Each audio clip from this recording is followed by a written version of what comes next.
Welcome, everybody. Good morning.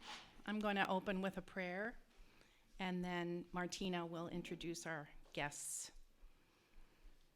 God of all creation, as the seas rise and the air changes, when the storms rage and the crops die, do you still call it good?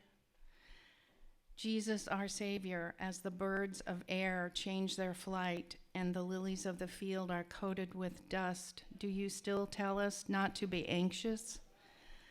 Holy Spirit, source of life, as we see what we have done and hear the cries of the hungry, give us a vision of a hopeful future for an earth renewed and restored, good for everyone. Amen. Welcome everyone to week 1 of 5 of our Adult Ed series, Environmental Stewardship and Justice. I'm delighted this morning to welcome Wyatt Widmer and Trinity Pierce, who are going to kick off our series. I met Widmer when I volunteered one day at the Wolf Road Prairie at a Forest Preserve District of Cook County work day, and I would encourage you all to consider volunteering like that. It was a beautiful experience to be outside in the cold, feeling like I was doing a tiny bit of good with my minor contribution of physical energy under the guidance of somebody who knows a vast amount about ecosystems and what is distinctive about this area of the world that we inhabit. So I introduce Wyatt Widmer. Thank you so much.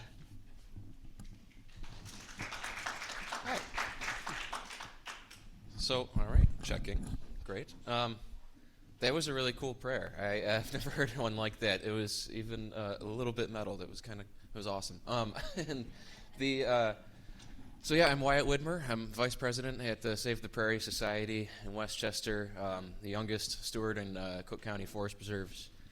And I'm a Brookfield Conservation Commissioner and chair of the Brookfield Native Plant Club, along with Iris Overstreet. So I won't introduce too long. I've never done a presentation quite this short, so let's just get right on to it. You're looking at Wolf Road Prairie, and it's accompanied oak savanna, and we'll talk a little bit about that today. But besides the introduction, we're going to talk about our home today. Our homes are very important to us. Our neighborhoods, our houses, our families, our communities of all different kinds. We think about these things all the time, and as we should. Because if we're thinking about our home, we're thinking about those things that matter to us. We're thinking about ecosystems, no matter what. Because the definition of an ecosystem is just every living and non-living thing that inhabits or is interacting in any given context. So it's easy to think about what matters to us, but it's hard to change how we think about what matters to us. Sounds like everyone here has got a pretty good head start. So what do you imagine when you think of Chicagoland? If you might imagine kind of a vast, empty wilderness, untouched by man, just awaiting the revelation of its exploitation. And unfortunately, that perception of America is, just as imaginary as the difference between natural and artificial. For one, that great vast wilderness was just not so. It was a vast cultural landscape. As you can see up here, in our particular area, it was these ecosystems were created and stewarded by, this map isn't comprehensive at all, but it was created and stewarded by the Illini, the Miamia, the Anishinaabe, and the Kickapoo and Ho-Chunk, Sauk and Fox, and so on and so forth. There was a great diversity of sophisticated societies who knew how to interact with these ecosystems to the greatest benefit. So it's easy to argue that these folks were probably the original ecologists, since ecology by definition is just the study of the paying attention to the way that all of these living and non-living things interact. And just as no one is exempt from your body, for example, which itself is an ecosystem, none of us are exempt from this environment around us. There's a time when nearly everyone had to be a steward. We just didn't have a choice. We all had to understand our land and the water and the way they interact with us. So where am I going with this? Well, we're already right where we belong, because civilization doesn't exist in a vacuum, right? It has context, and no matter what, no matter where that ecosystem is the context. It can be open prairies or skyscrapers or, again, even just your own body. We can distinguish between them by natural and artificial, or if you want to sound like a nerd, naturogenic and anthropogenic. Basically, that prefix anthrop is really important today. As everyone here is probably aware, it refers to everything human, including the Anthropocene, an era where everything has been affected by humans. However, when humans are a keystone species, meaning a species that upholds the stability of the ecosystem that they inhabit, those definitions can become unclear and hopefully someday irrelevant. I'm inviting you to look around and kind of see your world as a world wherein humans are a part of their ecosystem, wherein profit is not dependent on growth but on ecological health, and alterations to our ecosystem can be good for it. We're talking about green infrastructure. So, skipping ahead again here, this might sound like a lot of kumbaya, but I know everyone here is getting pretty comfortable with these ideas. But I still want to clarify that I love this city. I love Chicago. I love everything we've done with it. It is an amazing, amazing place. And I couldn't be luckier to be anywhere else if I want to be involved in an environmental community. All I'm arguing today is that the stewardship of that ecological context on which we're dependent will increase our quality of life. And that's a fat claim. So we're going to water it down a little bit today and just talk about how, hopefully, we can start to envision humans and their ecosystems being beneficial to each other. So for one, we want to talk about biodiversity. It's the more species, the better the ecosystem. It's a nice, simple little analog there, because different species specialize in different functions. You know, they got roots at different depths in the soil, they interact with different insects, they can break down different compounds. It's the same with nutrition. Again, our bodies being an ecosystem, you can't live off of a single food item for your whole life and not die. That's just a fact. And it speaks to my point here that while on screen here we're going to see some examples of what biodiversity really means, it speaks to my point that the most impoverished and malnourished populations and communities throughout our world, including right here in Chicagoland, are those that inhabit the most ecologically degraded regions, the most heavily exploited regions. If you take a drive on the 294 from border to border, you're going to see exactly what I mean. Amtrak will give you an even better picture. So any given species requires a matrix of other species to facilitate a healthy existence. But for simplicity, we're going to kind of stick with water for a little bit here. We all depend on it, and it's really easy to take for granted, especially here. I love taking long showers, and it's so easy to get into that cognitive dissonance of, we have all this water here in Chicago, it's fine. So, at about half a cent per gallon, the MWRD, the Metropolitan Water Reclamation District, processes enough water to keep the Des Plaines River running for over 14 hours a day, every single day. At half a cent per gallon. That's a lot of money. However, gray infrastructure, shorthand for artificial infrastructure, tends to be 6 to 8 times cheaper and less efficient, more expensive and less efficient than the things that green infrastructure, in this case floodplains and wetlands, can do for us instead. So we're going to see a lot of factoids on screen coming up about that. But if you're wondering, some of these particulate matters that it can break down, when we're talking about heavy metals, we're not just talking about steel and random things like that. That includes a lot of the compounds that come out of manufacturing, that come out of washing our cars, the compounds in our pesticides, and in our diesel exhaust even. And it speaks to the point here as well, not just with water, but how all of these communities act as air filters when just having 1% of a city or a municipality covered in tree canopy can mean up to 1.4% of air particulates in that vicinity being cleaned up. We're looking at a 2 to 3 ratio there, on top of all of that wonderful water filtering. So how about flooding? Do we like flooding? We were seeing a little bit earlier on there a lot of what a prairie can do about flooding. Not only taking 9 inches of rainfall and the 20% of runoff compared to a lawn and all those things, but the fact I want you to remember is that restoring just 1.5% of a watershed to wetlands and floodplains can reduce the peak floods by about 29%.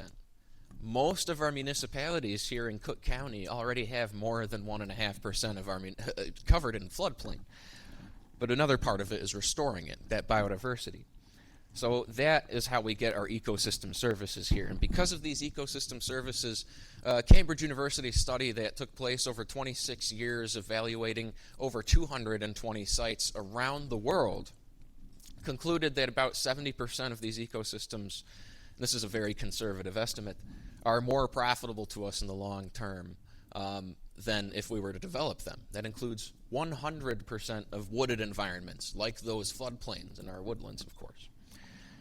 So it's pretty easy. As soon as we disturb those habitats, all of the lingering pollutants are released into the community, all of those ecosystem services are lost. But the more biodiverse an ecosystem is, the greater its services, the easier it gets on us, the higher our quality of life.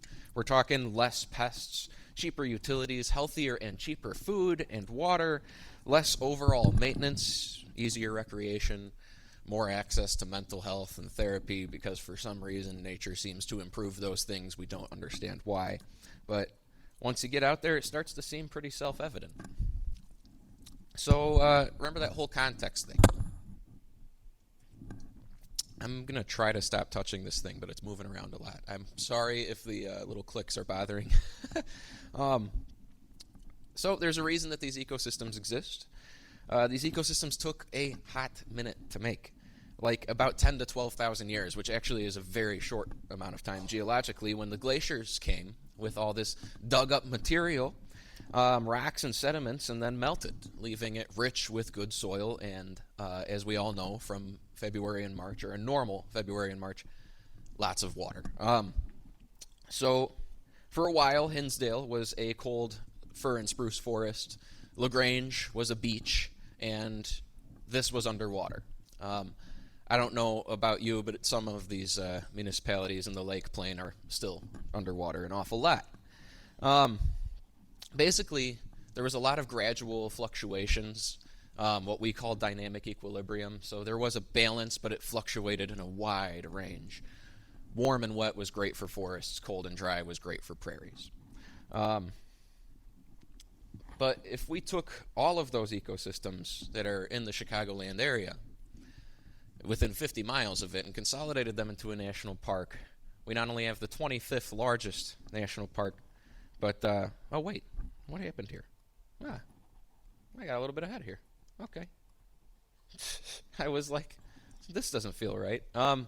So, there's LaGrange, there's that lake shore I was talking about that used to be a beach. Let's see. No, yeah, I was on the right track there. Let's go ahead. So, yeah, I don't have to tell you too much about the weather here. Think to yourself about just how extreme it really is. We have some of the widest weather fluctuations in the world here in the Midwest. You know, droughts and floods and storms, tornadoes, especially fire. Fire being the most important one. So these kinds of processes are what we call natural disturbances. There's artificial disturbances too, and everywhere has got them. All those plants out there, they've gotten so used to the cruddy weather that they now depend on it and they thrive on it. And it's because of these conditions and all of that, the adaptations these plants had to evolve, that we come to this fact that I got ahead of myself with. Where if you consolidated all of our natural areas, you'd have the highest diversity of native vascular plants per capita in the United States. We have 1,706 species to work with here. So I understand sentimentality and legacy and everything, but when it comes to gardening with native plants, you have every option you could need, I promise. So yeah, it's all those disturbances, but how about artificial disturbance? Everything we do is causing one, and yet so are a lot of other animals. Bison, for example, helps create these ecosystems alongside humans. And their forms of disturbance, like wallowing and rut digging, and even just the incredible roads that they dig into the ground just by walking, this benefits biodiversity, that disturbance, that destruction they create. So what if there was a way we can disturb our land in a mutually beneficial manner? Usually, a lot of indigenous folks figured out how to do that, and one of the easiest ways is through fire. Unfortunately, a lot of our ecosystems are ruderal. They're not really open to being burned, to being disturbed. Ruderal meaning that where the original context has been completely wasted. So, without these disturbances, plants wouldn't need to have the deep roots that they need to have. They wouldn't be able to sequester as much carbon dioxide because they wouldn't have those roots. They wouldn't filter the water and the compounds within it like they do. Because wildfire kept aggressive, fast-growing plants out of the picture and made sure that there was a diversity of largely fruit-bearing plants and, again, very deep-rooted plants. A diversity of resources. So we need to engineer our ecosystems within this ruderal context and start to be that disturbance a little bit. We're going to go ahead a little bit into invasive species, talking about the disturbances that we don't need. So it is because of, not despite, humans and bison that Chicagoland is one of the most, or was one of the most naturally productive regions in the country. Possibly in the whole temperate northern hemisphere. This diversity is so essential, but when you remove the keystone species, when you remove the natural disturbances, you make it a lot easier to introduce invasive species, which we bring in by accident all of the time. And these invasive species are actually probably the biggest and most visible problem that you and I can actually tackle when it comes to benefiting our natural ecosystems or trying to restore them. And it is believed that besides climate change, invasive species are the number one cause of habitat loss and destruction on planet right now, and because of that, they're the number one cause of species extinction as well. It's not us directly, it's the plants that we move around and the insects and microbes and everything else. However, these exotic species were part of a cultural toolkit where they came from. They were part of a cultural landscape too. So we've got all these perfectly useful plants lying around with no one doing anything with them. Now, these invasive species lack a lot of the natural associations, like this little guy that's a Baptisia weevil, that keeps one of our wonderful, very productive native plants, wild indigo, from becoming a weed. And invasive species get moved to a new place, they lack those kinds of associations. This isn't good for the invasive species. A virus isn't supposed to kill its host, but you get ecosystems like the ones that you're seeing on screen here. And that species, that monoculture of one individual species, is not going to survive. It is going to destroy itself in that context. So whether or not we can get rid of the invasive species, trying to call them back and give some time for adaptation, for evolution to take place, trying to call them back and let our natural ecosystems get established is going to do a lot in terms of those ecosystem services, that green infrastructure. So we can cut and slash and burn as much as we want. But there's not going to be a whole lot of incentive to do so if we don't start to make use of a lot of these species. And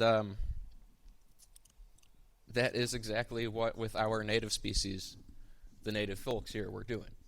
So us, being descendants of the folks who brought these invasive species here instead, let's make use of them. It's our cultural context, and we've got to do something about it. We've got to take good care of it, treat it like our home. Let's go ahead in the next chapter here. So we're going to talk about soil a little bit. You see that little dude, baby earthworm. You might or might not know that earthworms are an invasive species. Yes, at least up here in northern Illinois and most of the northern North America. Because when the glaciers came down, earthworms move very slowly, and the glaciers killed them all, basically, and they didn't repopulate up north, which created this circumstance where you can see when you're walking around our woodlands these incredible layers of soil. Earthworms, why they're good for our vegetable gardens and for our exotic ornamental plants is because they mix up those layers and all the nutrients therein, but our plants have gotten used to those layers. They depend on them. Everything you can think of that interacts with the soil depends on them. Furthermore, we have the problem of mesification, which is where we see these thickets of just the monocultures of invasive greenery taking our sunny, fire-dependent communities and just swamping them in shade. These mesificating species also compact the soil. They love floodplains and wetlands, so they can live just about anywhere. They'll compact the soil there. They cause the topsoil to erode away while turning the subsoil into a thick clay pan. They leaf out before everything else, and they drop their leaves after everything else, and their leaves are poisonous to everything else. And when you have that extended shade and that impermeable soil in a floodplain, what do you think that means? Mosquitoes? Did I hear that somewhere? Because that's why we have so many. That's also a big part of why we have so many ticks, and it's a big part of why we have too many deer who are eating the few native species that we have. Now, it's not all about the stuff in the soil. This should be an example of why it's really about the structure of the soil, the architecture of it. And prairie soil has these incredible layers, this incredible porosity. It's 50% air, and in the topsoil, it's about 80% organic matter and carbon and things like that. So this architecture is really what we need to think about. We need to think more about our dirt, about the different sizes of the particles of the dirt, about how much space is in it.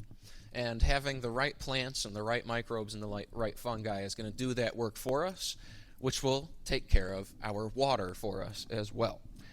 The water and the soil are completely inextricable, and we all live in a watershed, so we're all going to pay the price for taking care of it poorly. Here's an example of us taking care of it very well, or to the best of our ability. The Shed Aquarium has been engaged in some really, really awesome, really creative projects on the Chicago River.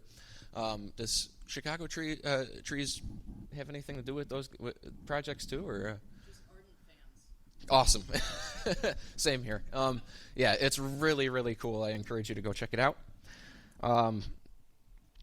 But in and out of floodplains, we need less impermeable surfaces, which is what this is attempting to do, to hold and contain and control the output of excess water and flooding. So thinking no more hard paved channels that don't accept floodwater, but just cause it to speed up and further erode the soil that's downstream, as an example. Think tree roots and native mussels built into the wetland plants in those floating gardens we were just seeing on the Chicago River. That's what we're talking about here. And here's an example of when we don't take care of our floodplains. New Buffalo, Michigan, I'm sure a lot of folks here are familiar with it. And I don't know if you've been there after the spring snow melt, but you might have noticed that all of these balconies and driveways, all these parks and parking lots in everyone's backyard was underwater. I've seen it many times when I go up there. I don't go to New Buffalo an awful lot, but I got family in the area.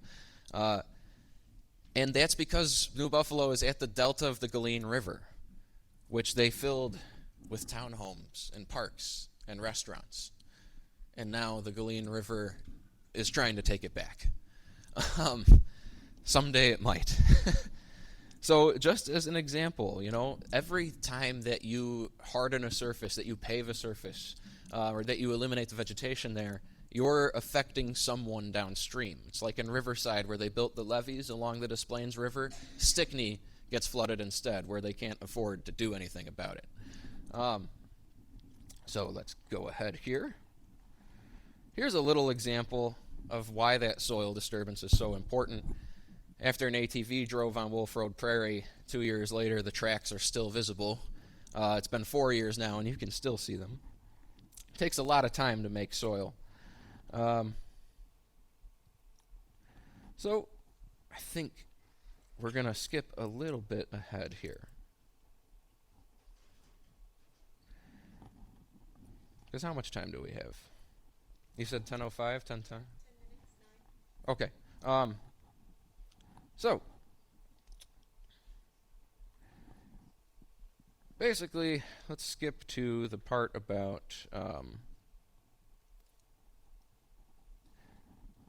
well, how we can do anything about it. So, go up ahead a bit here.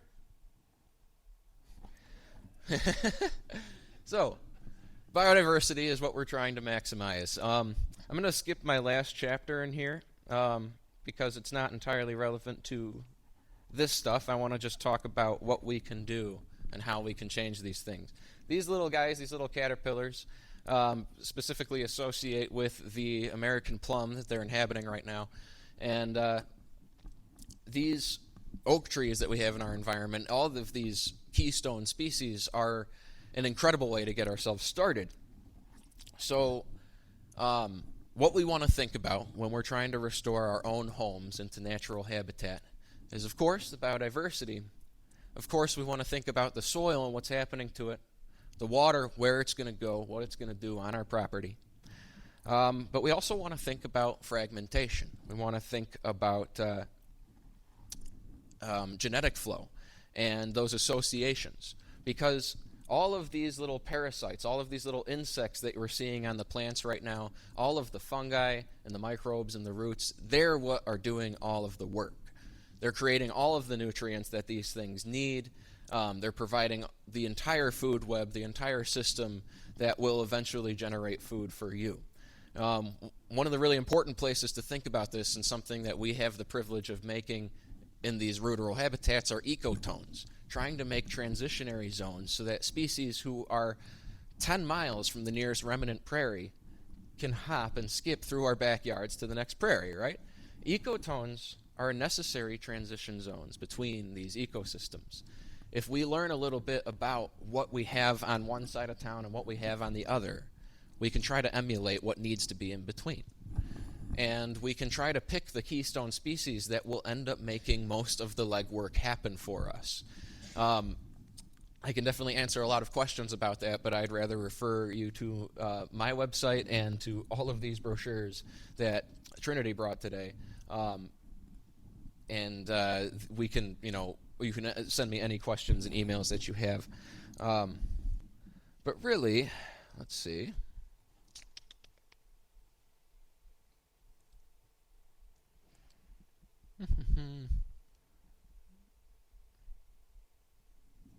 Sorry, I'm losing my place here. Yeah,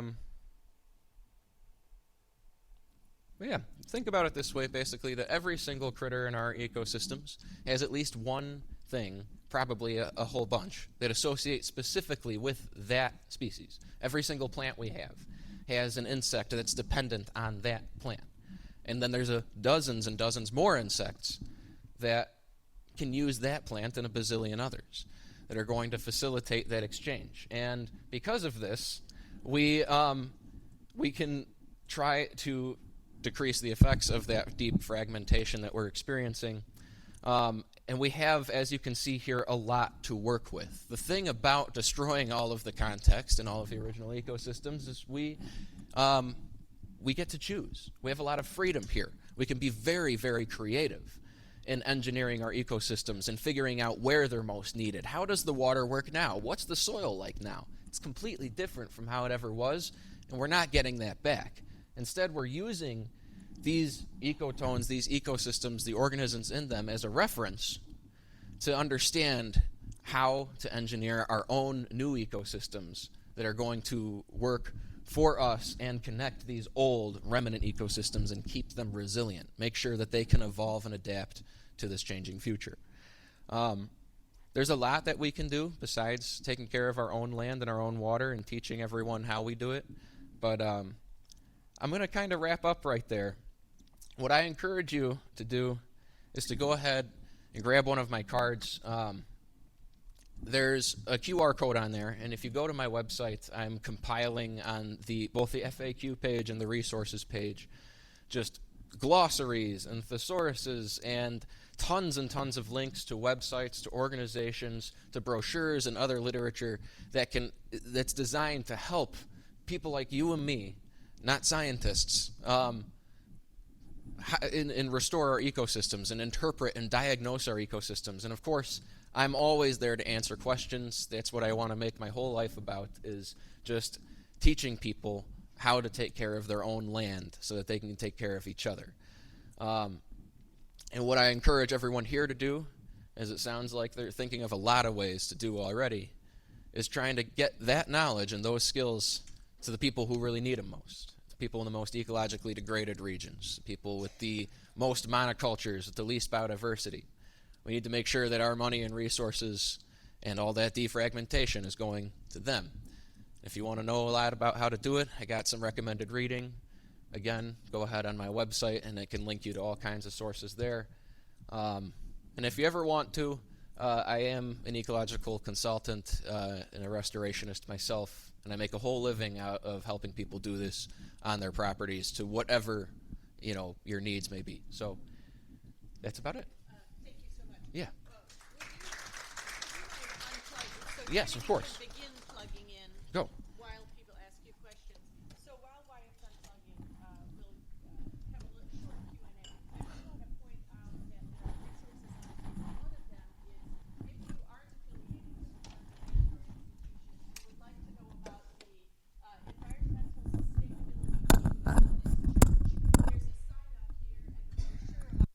brochure about other excellent resources over here. And then Trinity's going to plug in. She'll be up next. But Wyatt, whenever you're ready, if you want to take about 5 minutes of questions.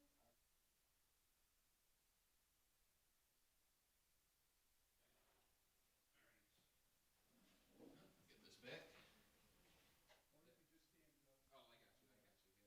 All right, so I saw your hand first. Do many of these insects that you talked about have follow airborne currents? Because I'm thinking about how does something get from the west side of Westchester across the expressway to Oak Grove?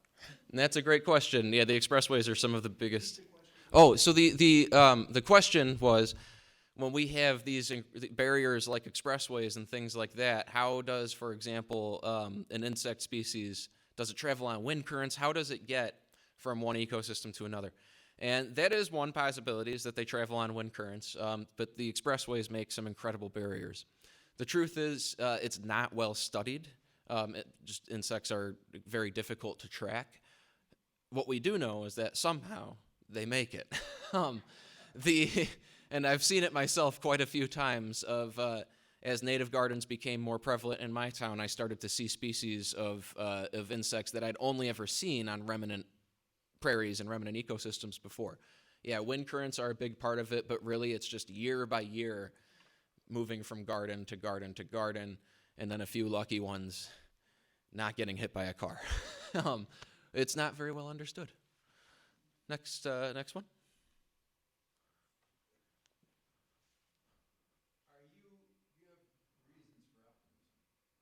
Do I have reasons for optimism? My optimism is not so much optimism; it's necessity. Especially as a person who's going to be sticking around to witness a lot of these changes, where it's more just about necessity. For me personally, I am more focused on thinking locally, acting locally, getting caring about my community regardless of differences of opinion and philosophy or religion or anything like that. Trying to just show people that we're good enough people to learn from, that we're kind enough people, that we're trustworthy, and that we're doing these things that we're doing out of good faith and because we want to help people. But when it comes to optimism, are you? Yeah. Next one. I saw yours. A year and a half ago, we all voted for a forest preserve district tax increase. Right, yeah, the referendum. Are you aware of some of the specific projects that you can tell us about how that money is being spent? Yeah, I went to a commission meeting at the county commission meeting to advocate. So the question was, have I seen much use of the referendum that the Forest Preserve voted on last year to increase property taxes to buy more forest preserves? And yeah, they specifically on behalf of some property acquisitions around Wolf Road Prairie, not that one that you might be thinking of, unfortunately. They sent me over to the county, and so I can say firsthand that, yeah, it is doing something. We transferred over a significant amount of property from the IDNR to the county forest preserves. The IDNR is a state institution, and they have been really trying to shape up and really trying to do some good things, but they have, like, an incredibly small staff. Their administrative staff is, like, just over a dozen people, I believe. So transferring it over to those local means where we have decisions and choice over how our land is used, and we get to understand and participate in that management, I think that's a great example of how that's being used. But I saw a question over here. Yeah. I have a question about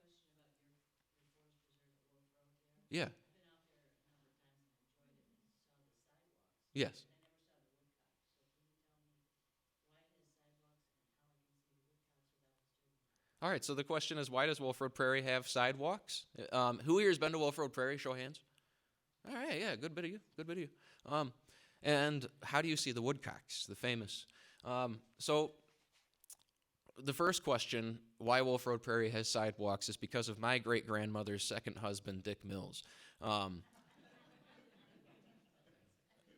Actually, I didn't know that until I started working there. I didn't know that. So yeah, there was Wolf Road Prairie was one of the what Westchester at the time was largely farmed. Even up into the 70s, there were still farms in Westchester.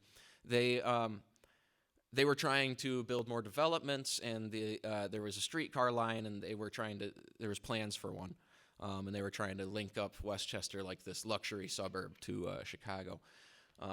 Wolf Road Prairie was the last part remaining. It was a wet prairie, and it was the bottom of a huge watershed of about 760 acres. So it was very wet, and you had that incredible density of roots in the soil. So it took them a long time. They were taking their time figuring out how to develop it. And in order to not get eminent domained, which was a popular tactic at the time, they put in just sidewalks and lampposts, and they zoned it out into lots. Which those lots are still there today. Those streets still have names and are still technically those streets. You can be hiking in the prairie and on 29th Street at the same time. And the lots are real, and we actually use those to help to, like, as our form of navigation in the prairie. We talk about it in terms of the blocks and the addresses. So that's strange. Unfortunately, to put those sidewalks up on a berm, they had to grade in some areas, like, up to 80% of the topsoil. So even at the highest quality black soil wet prairie in the world, we have almost none of our topsoil left, which is really sad. To the second point, how do you see the woodcocks? You got to go at dusk when the sun is pretty much setting already. Put your back to the sunset, back to the west. It's going to be hard to see them if you don't. And wait out of sight. I would recommend not getting too close to the tree lines, because it's near the tree lines where they like to come out. They nest underneath the oak trees there. They need the oak leaves to make their ground nests. So stay on trail, please. But put your back to the sun, look west into those wetter areas, those wet depressions. That's where they like to feed, and you'll start seeing them doing their dances. To be honest, I have still never caught it. I've been there for 5 years. So don't feel bad. I think we're pretty much out of time, right? Yes, thank you so much. Okay. All right, moving on as quick as humanly possible. Trinity Pierce.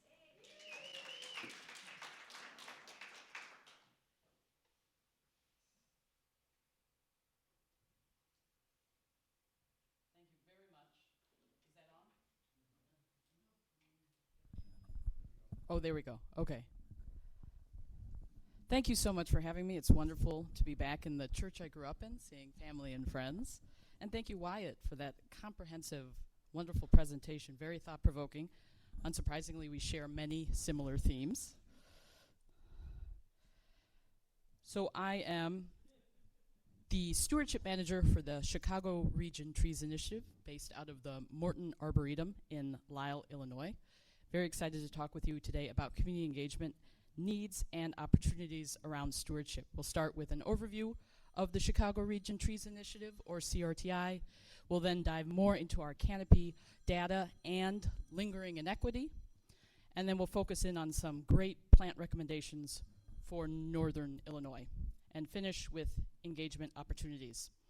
So this street view, I'm sure, might look very familiar to Oak Parkers. It could be right out here on Kenilworth, but we know not everyone has this wonderful space to utilize. And for CRTI, one of our driving directions is creating more diverse, more abundant, more equitably distributed canopy so that everyone can benefit from that type of green space. We do this through 4 main goals, and while planting trees, yes, that's part of what we do, but first and foremost, it's inspiring people to value trees. We have got to find common ground. Then, unsurprisingly, reducing threats to trees is key. That's why it was saying we know there are so many threats to our ecosystems, and oaks, that's our heritage. We've got to protect those oaks, those keystone species. One of our excellent resources that you are all welcome to explore online are our urban summaries. We have those for all the municipalities in the 7-county region. That includes Cook and the Collier counties. And here you can see this color gradation is due to percentage of canopy in each of those communities. Now for us, there are a lot of stressors in the urban environment, and the big 3, we can start, again, we were able to look through issues with flooding, stormwater management, and then urban heat. Our built environment reflects so much heat back, and then air pollution. And I know you know the 2 white areas here, but even by air quality, what would those 2? Airports, exactly. So even if you were not familiar with the area, to see the much poorer air quality that's created by those, it's clearly evident that that's a stressor for those communities. Here we have online a wonderful interactive story map that does a good job of deciphering a lot of this data. And then again, those canopy summaries are very helpful to get a sense for what's going on the ground. Now, as I mentioned, some of those key urban stressors, we're dealing with them, but so are plants. Here are just a few of the many stressors. We often think of maybe power lines above, but underneath there's so many issues. We know how long it takes to build healthy, incredibly important soil. So many of our plants, especially on streetscapes, they don't have the root space they need. And even if they do, it's often compacted. And our plants need to get not just water, but also air and other nutrients from the soil. So if it's already degraded, it's already compacted, then they are stressed out as well. Particularly in terms of utilities, it is such a pervasive issue that there's a whole field of just utility pruning, where there is training and there is guidance, because this conflict happens so much. It is important not to vilify the pruner for this tree. What we need to do is start with who planted the tree in not the right place, because we need our power, right? So we have now all of these deformations of trees to ensure the utilities are uninterrupted. So it's starting with planting, and we'll go into some of those great trees that work under power lines. There will never be a conflict. Right plant in the right place is absolutely critical. That's one form of stewardship that we can all participate in. Now shifting gears to some unjust history, and again, really appreciated, Wyatt, that you taking us back even to First Nation and Indigenous people. Our heritage is the attempted extermination, the exploitation of those people. We're focusing a little more modern here with redlining. Now I know the adult ed program has done absolutely critical work, and have covered some really difficult topics. So some of the notation in these following slides, it's difficult. It is absolutely blatantly racist, and we just need to be aware of it to do a better job moving forward. So I'm sure we've all heard of redlining, and in fact, this is City of Chicago, and you can see the different colors correspond to grades, A, B, C, D, D being that red line, yellow being that C, B the blue, and A the green. Moving from A, most desirable, to D, least desirable, very difficult to get loans for home financing. So let's go ahead and take a look in at Oak Park, and for all of these resources, many thanks to the University of Richmond, their mapping Inequality program. It's online, it's an interactive map. I recommend you check it out. Here, of course, we can see the very familiar rectangle of Oak Park, and we're looking specifically at that yellow highlighted section. And as you can see, this is devastatingly casual racism in official notes for who is going to get loans and what land is valued more so than others. So this talks about Jewish infiltration, the chances for more infiltration. This is just common, and these are the people with the power to help build generational wealth for families in this area. Now, as you can see in our rectangle, there's no redlining in Oak Park. We do have a lot of yellow, and then we've got blue. Now, interestingly, in the section just above C138, there was one note even about there is one Negro family present, but unlikely there will be further Negro families coming in. Again, that blatant, and this is the note-taking that has led to so much inequity in our country. Now, for comparison, let's look at North Lawndale in Chicago. Anyone been to North Lawndale? Absolutely wonderful. They have a tremendous Lawndale program, many critical community organizations working together. They have food forests, they have vibrant community gardens, they have so many different types of green spaces. We learn so much from them. They are taking the lead when we're working on partnerships. Very fortunate to have worked on many projects together. Here we see a lot of redlining. All this area here, and then a lot of yellow and just a bit of blue there on the west. But again, here we're seeing very negative wording around this area. I think particularly that last note about this section gives the appearance of becoming a slum area, although it has not reached that stage yet. So what is not being said is, do the folks living in this area have access to infrastructure? Are there even curbs and gutters to manage stormwater? Do they even have streetlights? Or already are they starting without any form of infrastructure and having to make do with what they can? Now, looking ahead, there is hope. There are more and more sophisticated mapping tools to help screen where this injustice is. The CJUST, or Climate and Economic Justice Screening Tool, is a main one. That's what we're looking at the image here. And we can see, again, we're looking at, that's Douglas Park there in North Lawndale. So that area is considered disadvantaged because of certain criteria with those burdens on the right. These tools are being utilized to ensure funds, federal funds, are going to these communities. So while redlining, that lingering, difficult, toxic legacy continues, we at least are having more and better tools to help us address those issues. All right, now another layer we want to look at is canopy. So here is our canopy data for Oak Park. You are at 31% canopy, which is very good. Where possible, we encourage communities to move towards 40%, but that depends on land use, land cover. It may not be feasible. As we know, Oak Park, wonderfully situated, peri-urban, right on the cusp of a major metropolis. It's just going to be more dense. So 40% may not be feasible, but I would say if you are not familiar with the Forestry Department, give them a pat on the back. You have an excellent team that is managing a heck of a lot of trees. What's more, Oak Park is actually an accredited arboretum, which is phenomenal. You don't just find arboretums like Morton or the Chicago Botanic Garden. Anyone can be an arboretum, and I think that's another form of stewardship that's really important. You just need to reach a certain number of species, have a few criteria, and then you can be part of that network. You can be providing public access to green spaces. Who has equitable access to the green spaces you use? Can they get to them if they don't have a car? Just another form of stewardship. Am I making my spaces as accessible as possible? Here then we have the urban heat island of Oak Park, and unsurprisingly, the brighter red, which is going to be hotter, of course, is going to be Lake Street, and then the very center of town. But other than that, it's pretty even. We don't see a lot of other hot spots. And then if you look on the left, we're going to see that directly correlates. So of course we know the built environment reflects heat, but what does green space and waterways do? Absorbs. And even more so, can actually cool the surrounding environment. Now, particularly important, and I think one of the assets of Oak Park, is how evenly, for the most part, the trees are distributed throughout the community. Now let's take a look at North Lawndale. So North Lawndale, you see a lot more angry red areas, so a lot more hot spots.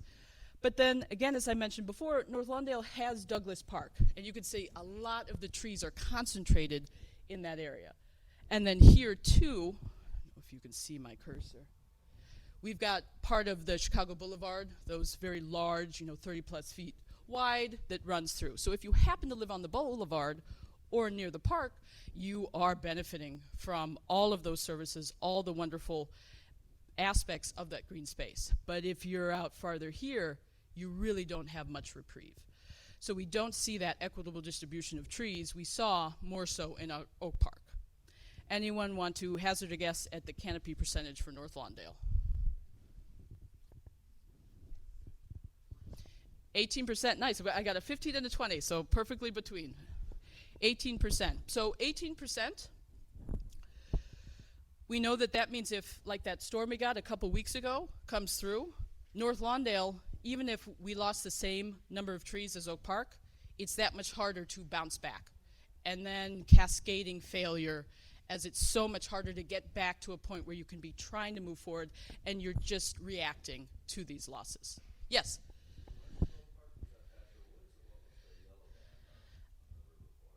Yes, great point, yes. So ready access for so many folks, even walking or biking, to really dense green space, which North Lawndale, it even gets more fragmented. Where's the reprieve? But yes, that's a great point. Yes, yeah. Yeah, Thatcher Woods, and then, yeah, exactly. That wonderful connection, we talked about that corridor that, again, not having access to in the inner city. Now, another form of stewardship, community science. So last year we were able to participate in a fascinating heat watch. Here's a wonderful picture. We have Raed Mansour with Department of Public Health for Chicago on the far left, and then two of my staff. The two in from the right, we have Melinda and Natalie. We were able to take routes throughout the city and measure the heat. So this is a very close-in data collection to help understand where are those hot spots. Those urban heat island maps I was showing you, that's satellite imagery, so it's going to be a much larger scale. This, we actually had a small device you put in your car, and then you drive her out, and you get very specific readings. So again, something else I'd encourage you to check out, you can look at specific maps and see, okay, where are the hot spots? Can we help? We know planting trees, we know increasing green space can help mitigate these issues. But it is important to note that we're not here to come in with our 31% canopy and save the day for those with 18% canopy. That is an oversimplification. The idea that somebody doesn't have trees, well, they must not care about trees. They're just not taking care of the environment. We know the legacy of redlining, the legacy of exploitation, there are severe socioeconomic factors that are causing so much difficulty in these areas. And yet, they still lead the way. So these are just a few of the examples in North Lawndale. They run wonderful programs like the Arbor Day webinar. Here we see the African Garden in the back, a wonderful, beautiful historic community garden. I was able to just grab that apple when walking in the Resilience Corridor. You see that's next to a bus stop. And then the Chicago Westside Christian School has some wonderful murals. You see a "We Make a Great Pair," and then "Kiwi Be Friends." And then this life lesson, eat food, not too much, mostly plants. This is excellent to follow. So this is a great example. This was a school, they already had these murals, so many more murals lining their outdoor area. We were walking in with the potential to plant trees together, but we didn't have all the expertise or the information. We walked and enjoyed learning about the story behind those, the inspiration for the kids, and then it was an info exchange. We had a seat at the table with some information. They had a seat at the table with information as well. It has to be mutually respectful and equitable across that planning table. All right, we're now going to shift gears to some recommended plants in our northern Illinois area. If you're not familiar, the Arboretum's Trees and Plants online database is an excellent resource. You can actually filter for different types of soil or sunlight to get the best plants for the right place. So, a bit of interaction, and Wyatt, if you would withhold from saying what all of these are, it would be appreciated. Anyone know what are we looking at here? Kind of some shrubby trees. What was that? Plants. You got it, Mom. They are plants. Buttonbush, nicely done. Yes, in the middle, buttonbush, excellent. What about on the right? Oh, very close, but not honeysuckle. I went to University of Michigan, and my dad is an ardent fan of a certain school in Ohio. So, Buckeye, the rivalry continues. Ohio Buckeye on the right. The one on the left is a little tricky. I didn't know so much of these plants are actually edible, which is fascinating. It's actually viburnum. So just like Wyatt was talking about with the importance of biodiversity in ecosystems, we really need to do a good job of boosting complexity. It is not enough to have one street tree every 20 feet and call that our urban forest. We really need to boost our complexity in terms of every layer of the forest. And that doesn't just help with flooding, doesn't just help with heat island, doesn't just help with air quality, it helps in food deserts, another form of stewardship. Every layer of our forest, every layer of our green space can be contributing and providing food, especially in under-resourced areas. So it's important when you're selecting plants, it's not just absolutely the size and the soil preference. You want to know its tolerances, like we've got tolerances, right? At what point are we just stressed out? Same thing with plants. They might be in an area where they're eking out a living, but you get that bad storm a couple weeks ago, and they're toast, they're done. I'm giving up the ghost. But if you have a plant in a space where it's thriving, it'll be more robust, it'll be more resilient as we have ever-increasing extreme weather patterns. So we got that buttonbush here, and really critical, just like Wyatt was talking about with those associations, there's so much going on with plants and insects and wildlife. We need to do a better job of being aware of those as we steward our spaces. Yes, hydrangeas are beautiful. Hostas, you can divide them ad infinitum. However, we need more diversity. Just like people and ideas, we need more resilience. We need more diverse species. If anyone's familiar with Illinois Wildflowers, a wonderful website online, this is a chart that's just dedicated to the birds that utilize buttonbush. That's a lot of benefits that this one plant is providing. And then, of course, the Ohio Buckeye. Here again, if you're looking at the database online, you can find what are recommended planting sites, and then again, wildlife that benefit from this shrubby tree. Something else to note is that we don't necessarily consider trees or shrubs and that's it. We know that those are absolutely arbitrary labels we've assigned to plants. So we've got a lot of trees that are shrubby in nature and do very well under power lines. So again, you may think, well, I don't have space for a majestic oak. I really wish I did. That's okay. There's so many more plants out there that can fit in whatever space you have. All right, lower canopy. Any ideas on what these are? Small to medium-sized trees. Redbud, yes. Second from the right. What else? Yes, persimmon. Second from the left. Oh, that's a good guess, but no. It actually, this shrubby tree blooms in the off-season. Absolutely wild. Has a wonderful aroma.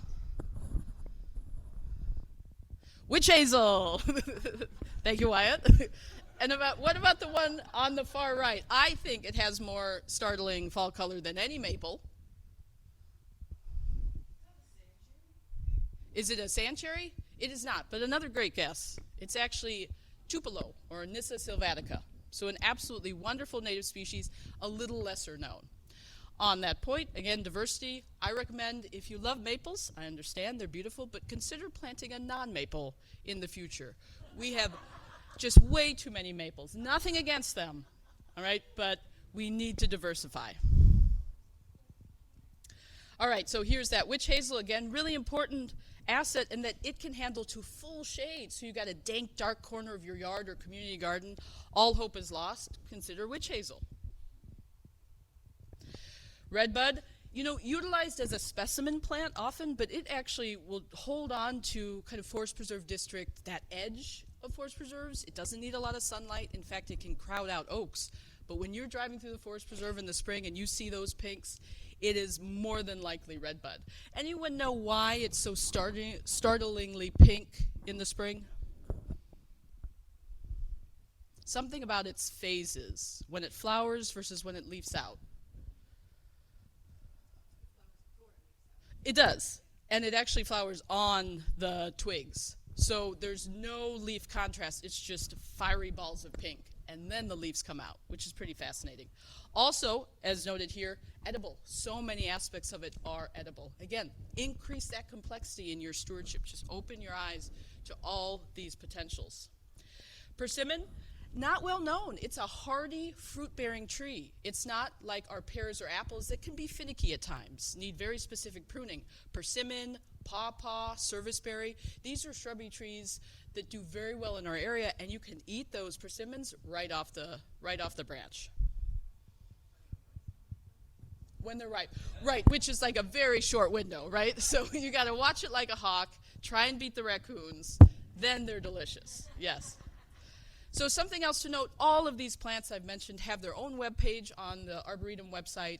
And in fact, if you look to the right, you can see a view on map, and you can find these at the Arboretum. You can check out their form, habitat. If you're interested in planting them, that is a wonderful resource. Also, as we are also an accredited Arboretum, all of our plants in the collection or they're accessioned have a label on the south side of the plant. So you can check that out to find the exact grid location for those plants. Again, another free resource available to you once you are in the Arboretum or just utilizing the website. So, sorry, technically not free. The website is free to utilize. So Tupelo then, again, as I mentioned, absolutely stunning fall color, really important benefits for wildlife, hitting that nice medium to somewhat large size depending on what your space is. All right, we're now going to shift to the last section of getting involved. So if anyone is participating in any of these projects I mentioned, please throw up your hand if you wanted to share some words. Would absolutely appreciate your perspective. There is a lot going on. We are so fortunate to have such diverse, wonderful volunteer opportunities and resources in and around green space restoration and work. Conservation at Home. Any Conservation at Home participants? Wonderful program. I recommend looking it up. It also can help you if you've got a neighbor that is highly suspect of your wildflowers and thinks they're all weeds. This is a way to get a bona fide sign and to just have more arguments to hopefully find that common ground. Maybe it's not that it's the aesthetic of the plants. Find some way to connect with your neighbors to help try and boost that stewardship. Another great program is the Natural Areas Conservation Training Program, or ENACT. It's based out of the Arboretum. As you can see, it's got a lot of different wonderful topics in natural areas restoration and stewardship. It also has hybrid formats, so many classes might be online and in person, or just in person, but you've got this very clear, accessible online learning module that you can utilize at your own pace for those courses. Great inclusive space as well, building your network, and who else is just taking those courses with you? No experience needed when you go in. For CRTI, we record all the trees we plant and maintain them through our Canopy Counts program. We're getting new software launched this spring, which is very exciting, but another neat community science way to record any trees you're interested in. Something I will note too is that with those justice screening tools, ever more sophisticated, ever more fascinating, really helpful information from satellites, but the cultural mapping does lag behind. So there is space in this program to just share anecdotal notes. Maybe it's a snippet of a poem or a prayer, something that resonates with you for that tree, knowing that not everyone's going to connect around the size of the tree or that it's in the right place. It may just be that emotional connection that we respect and want to help encourage. Here we can see this is at Benoyer School, which is actually near Harwood Heights, Norridge, and one of those collar communities around O'Hare. So we know that planting those trees will have a direct benefit and help mitigate that air and noise pollution. Open lands, any fellow tree keepers? Tree keepers? All right, excellent. Wonderful program. Again, a very special inclusive space in that folks who take it, no experience needed, they're coming from very different backgrounds. Once you take the course, you can even adopt parks. I know there's very vibrant Oak Parkers involved, Laura Dirks, who's also helping to care for Columbus Park, for instance. It's a wonderful resource and has helped some folks even step into green careers, if that's of interest. Any iTree users? Excellent. So iTree I like especially because you can calculate the ecosystem services certain plants provide. Again, maybe that neighbor is not all on board with your weeds, but maybe they understand increasing property value. So show them the benefits, and you can use that online with iTree. iNaturalist? Any iNaturalist users? Right, Wyatt's got every single one. Unsurprisingly, nice. So would you mind sharing, how do you use iNaturalist? Excellent, perfect, yes. So wonderful crowdsourcing, community science, but then you also have access to experts. And for those of us who are not as tree obsessed, you can see those different colored dots. It's fungi, it's birds, it's insects, it's not just plants. So a really neat way, again, I would encourage, just check this out for this area and go see what you can find that other people have already sourced and just wanted to share. Nature's Notebook, any Nature's Notebook users? Excellent. Do you mind sharing, how do you use Nature's Notebook? Wait. I want you to take a minute with the microphone to tell about what you do. So why don't you wait until you're done with us? Okay. Because she's doing some interesting stuff. Excellent. Nature's Notebook, wonderful. It actually tracks phenology, so the phenophases of plants, and as we saw with this unusually warm weather, I'm sure we've noticed certain trees or plants budding out much earlier than they should, very worried about a freeze that could really set them back. So as you can see, this is just an already created data set for American elm, and it shows you follow bud break, you follow when you see those first leaves, and then that gets uploaded, and it's coast to coast, really important data collection, again, given an uncertain future in terms of our climate. What's more, they've created these wonderful campaigns. So again, if you're thinking, I don't even know where to start, maybe just check out what's available and start your own bat monitoring program, or figure out how you can connect with local learning centers, or if you want to get your neighborhood more involved. There are assets out there. Whatever stewardship you're interested in, it's there. Lastly, anyone use the Plant Clinic, a wonderful resource at the Arboretum. You can call in, or you can bring a plant or an insect in. They'll help identify and recommend treatment. They receive thousands of calls, so they've likely heard your question. An absolutely wonderful resource. Moving to some of our more specific CRTI information, here's a QR code for our newsletter. It comes out monthly. Sometimes there are additional outpourings for specific events. Here was a great field trip we had with Out Our Front Door bike group, who actually biked from Oak Park and then biked back. Very impressive. Our CRTI programs as well is a great resource. If anyone's in the urban and community forestry program world, you'll know we got an incredible investment through the Inflation Reduction Act, over $1 billion coming to urban and community forestry. Every state got some amount of funding. We're honored and humbled that we also received funding. It's all earmarked for those disadvantaged communities. Again, how do we try to reconcile and help with those red line, those yellow line communities? We also have very specific hubs, grants, invasive species, homeowner advocacy. Whatever area you're leaning towards, there are wonderful resources online. There on the right, you see an example of the menu for advocacy. There are so many different ways to get involved. Another key resource, our events calendar. We put all our outreach events, our training events on there. You can check that out, what's coming up this spring. You can also add your own events. This is a community, we're a collaboration. What do you want to get more word about to get people involved? As you can see, people have a fantastic time at our outreach events. This is a I Am Able tree planting in North Lawndale last spring. Excellent. Well, thank you all so much.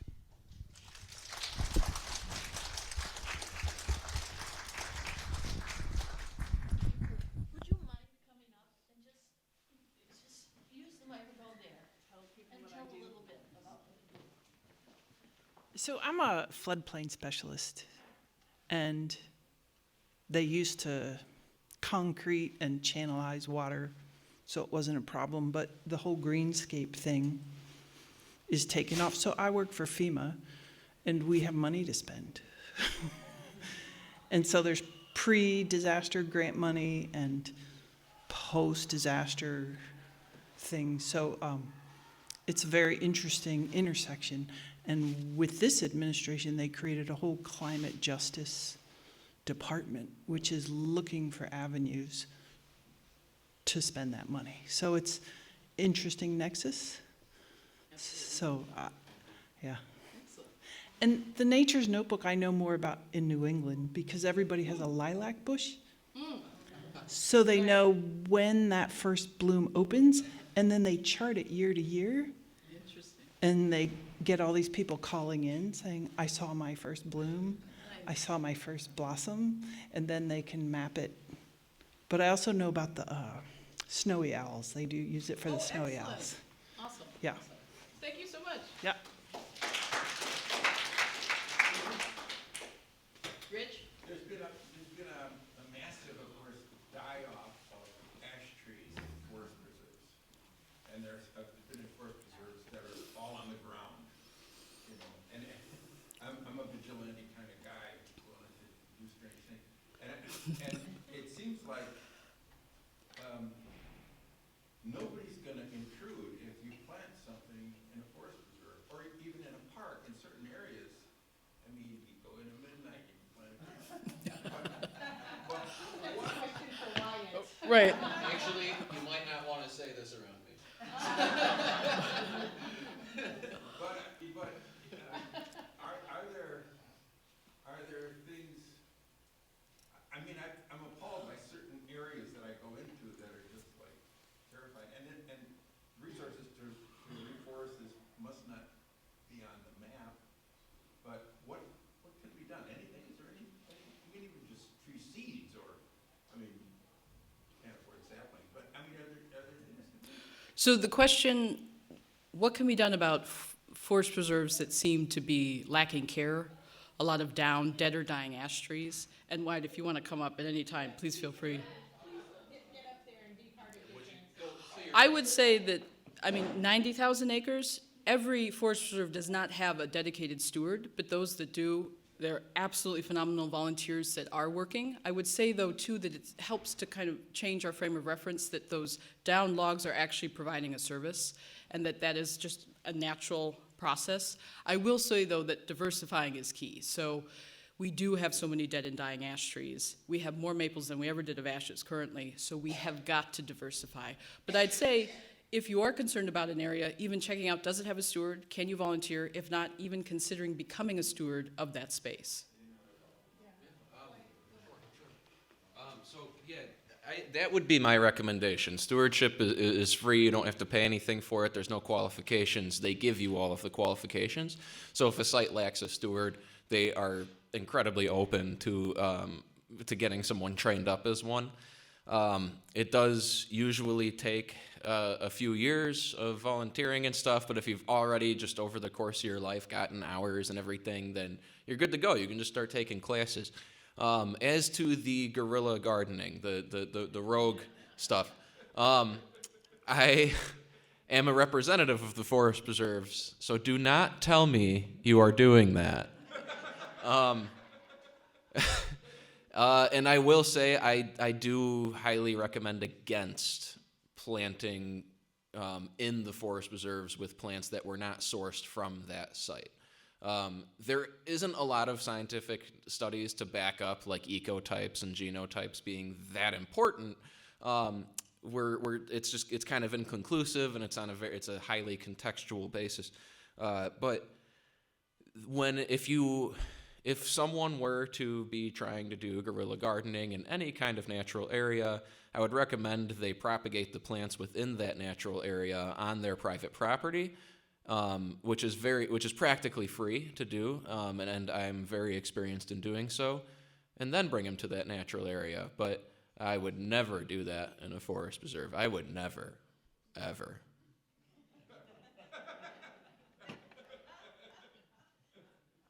Other questions?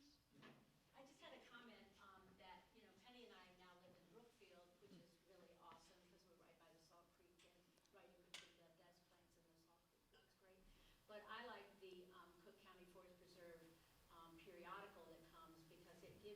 specific things that you can do, you know, like eradicating invasive plants, those kinds of things, or you can adopt an area of the trail, you know, that's yours to care for or whatever. And so I know the Forest Preserve office has been being under construction for quite a while, and so it's hard to go just pick things up. But getting that periodical in the mail gives you some great ideas of what you could do, and that might be something that we would want to do together on a Saturday, is to go and work on some invasive species that they've, you know, that they've organized, and that we could, you know, just be part of the volunteer core. Excellent. So a call to action and a resource recommendation, the Forest Preserve District's periodical. Thank you. Yeah. 34 years ago, my son got 2 plantings, saplings from on Arbor Day. Mm-hmm. At high school. He planted an ash and an oak. Okay. The ash got ash borers, Mm-hmm. which we asked the forestry department of Oak Park to try to treat. It didn't work, it had to be cut down.